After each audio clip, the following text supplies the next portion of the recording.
Salut à tous, bienvenue, merci d'être avec nous. C'est une soirée un peu spéciale, vous allez le voir, on va parler ce soir sur notre antenne, pas de golf et pas de cheval, rassurez-vous, on va parler cette fois-ci économie. On sait aussi parler, en tout cas on espère, d'autre chose que de sport. On a beaucoup de plaisir d'être reçu par la CCIG, la Chambre de commerce et de l'industrie genevoise. C'est une grosse soirée pour cette CCIG avec, on le voit du reste certainement sur ces images, la cérémonie de remise des prix de l'économie genevoise. Ça va être tout à l'heure en deuxième partie, en deuxième sujet.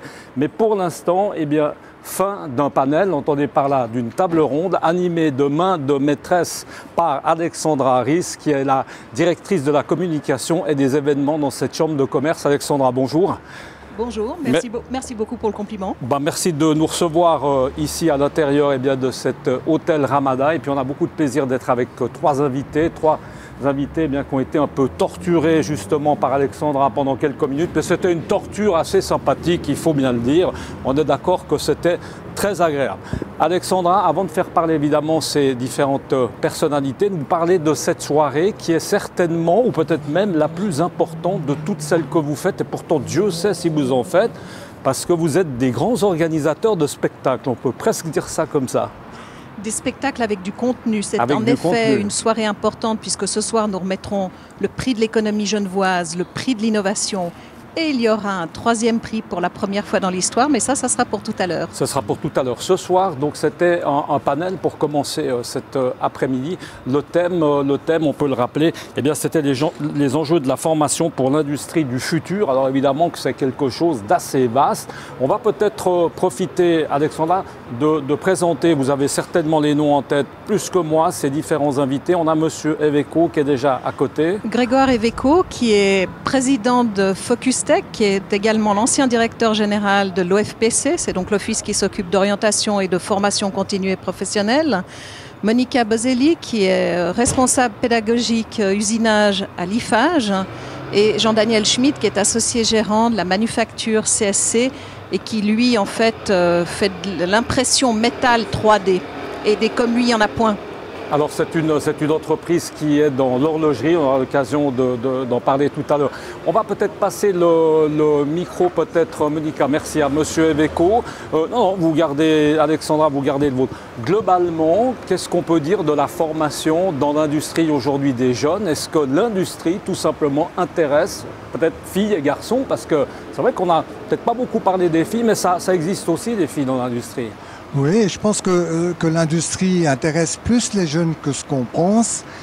Si on définit l'industrie comme étant aujourd'hui le lieu où on développe les nouvelles technologies et les produits en relation avec les nouvelles technologies. La formation d'ailleurs existe, elle est centrée sur l'apprentissage chez nous, c'est-à-dire dans les entreprises. Et surtout, et c'est ce qu'on a pu montrer dans cette table ronde, dans ce panel, c'est qu'aujourd'hui l'industrie se transforme, évolue très rapidement, ce qui pose d'ailleurs des problèmes pour la formation. Il faut s'adapter en permanence à ces nouvelles technologies. On peut peut-être passer le micro à Monica. Monica, pour vous, la formation comme ça au sens large du terme, comment est-ce que par rapport à l'IFAGE, comment est-ce qu'elle se présente, comment est-ce qu'elle s'articule en termes peut-être d'intérêt? Elle s'articule déjà en lien étroit avec les industries de la place. Il faut qu'on reste vraiment vigilant et en contact en permanence pour palper justement ces nouvelles technologies du futur et déjà d'aujourd'hui. Donc pour nous, c'est vraiment ça notre but, c'est de rester proactif dans ce domaine.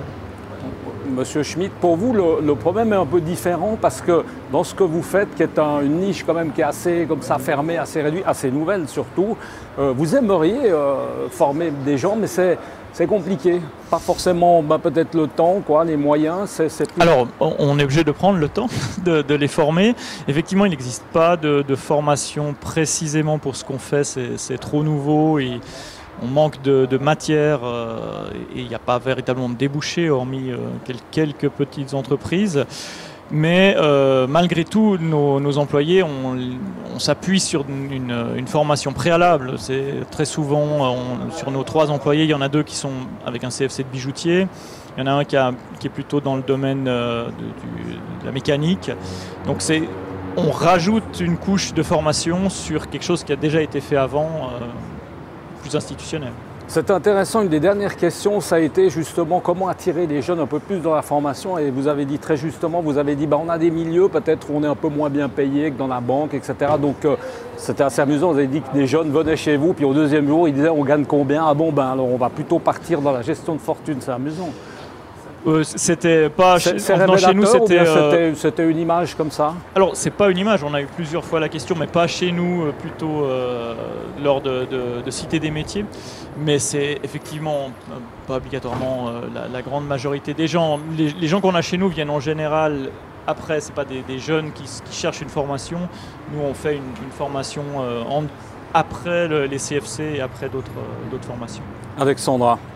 Eh bien justement, c'est une des choses que montre la campagne Industrie Genève qui vise à valoriser l'industrie genevoise, c'est que précisément ces jeunes qui ont dit à M. Schmid qu'on n'était pas assez bien payé dans l'industrie, eh bien statistiquement on peut prouver qu'à Genève ça n'est pas vrai. Donc, parce que le salaire médian dans l'industrie est supérieur à celui du reste de l'économie. C'est intéressant. Monsieur Ebeko, vous avez dit qu'il faudra continuellement apprendre à réapprendre.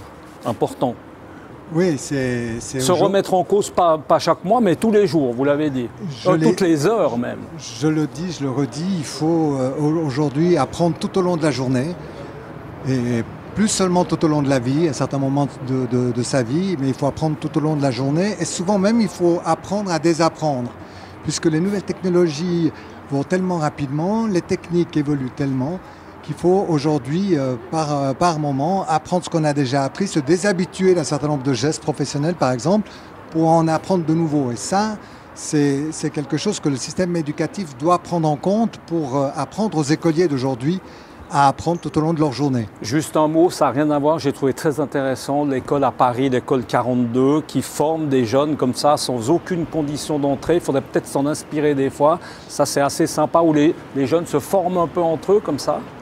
Oui, surtout c'est l'école 42, mais aussi beaucoup d'autres innovations pédagogiques aujourd'hui mettent en évidence l'importance de l'enseignement, de l'apprentissage par les pairs, PAIRS, les collègues, les copains qui sont dans la classe, les copines, et que souvent aussi on a des méthodes pédagogiques qui peuvent s'inspirer aussi de ce qu'on appelle le reverse mentoring, c'est-à-dire on demande à des jeunes d'apprendre à des adultes, d'apprendre à des gens plus âgés, et ça c'est toutes les nouvelles formes de pédagogie qui sont intéressantes. On va repasser une dernière fois le micro à Monica Boselli. Vous avez parlé de, c'est important aussi, enfin tout était important, tout était intéressant, mais malheureusement on doit concentrer sur la formation continue, ça c'est important. Oui, alors tout à fait, puisque en tout cas dans la formation pour adultes, donc formation continue, on a des gens qui ont souvent déjà un métier. Soit ils veulent justement apprendre des nouvelles choses, mais toujours en lien avec ce métier, puisque ça évolue dans leurs entreprises, ça évolue sur le marché, où ils veulent changer d'emploi. Ou alors on a encore des gens pour qui le métier de base n'est plus possible et qui doivent se réorienter.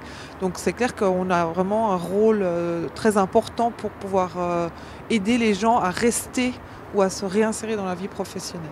Voilà, puis là il y a un jeune qui était très grand, qui a failli prendre l'arche sur la tête, mais ça c'est le côté amusant et sympathique du direct. Parfois on joue sans filet, vous l'aurez remarqué, on ne pourra pas nous reprocher de faire des montages. Alexandra, merci beaucoup en tout cas à vous tous d'être venus et de nous avoir donné un petit peu de votre temps. Bravo encore pour ce panel, c'était fort intéressant. Alexandra, on parle juste de la suite encore de la soirée. Là il y a un petit mot évidemment du directeur général, de Vincent Subilia. Alors tout à l'heure on va embrayer avec les salutations de Vincent Subilia, directeur général de la CCIG. On passe ensuite à la première partie de la remise de ces fameux prix de l'économie genevoise, prix de l'innovation et un prix spécial du jury. Et chaque remise de prix sera entrecoupée par une performance artistique basée sur les nouvelles technologies, fait part du projet Je Kipi ou Je Kipé, à voir comment ça se prononce.